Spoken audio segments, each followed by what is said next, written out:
Let's talk about zip. How can we use zip? Well, let's create a new function. And the zip function works kind of like a zipper.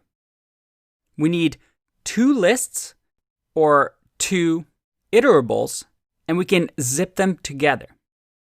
Let me show you what I mean. Let's say I have my list and then your list. And this your list will have 10, 20, and 30. Make sure that it's a list. There you go.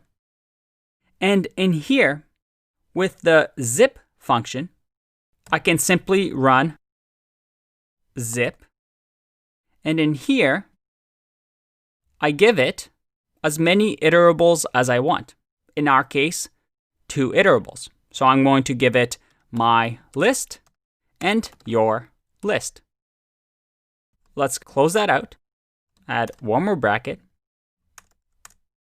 And if I click run, look at that. What just happened here?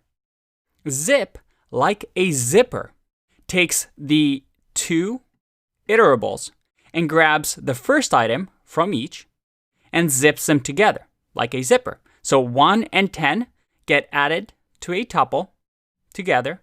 Then 2 and 20 get added to a tuple together. And then 3 and 30 get added to a tuple together.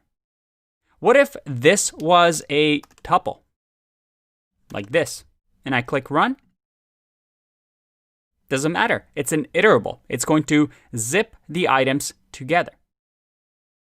Now, this may not seem that useful to you now.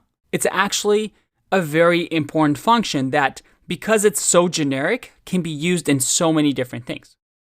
For example, if we had from a database, we collected all the usernames from one column in a database, and then maybe from another part of the database, we collect all of the phone numbers, and they were all in the same order.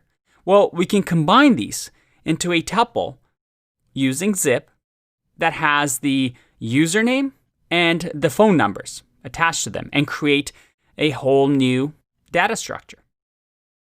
And if I had another list here, let's say their list. And this one has 5, 4, and 3. I can add, again, their list as well. And if I click run, you see that I can keep zipping things together. So zip iterates over each one of these lists or data structures and zips them together. Once again, noticing that we don't modify any of our current data. Instead, we create a whole new one. Very, very nice. What about reduce?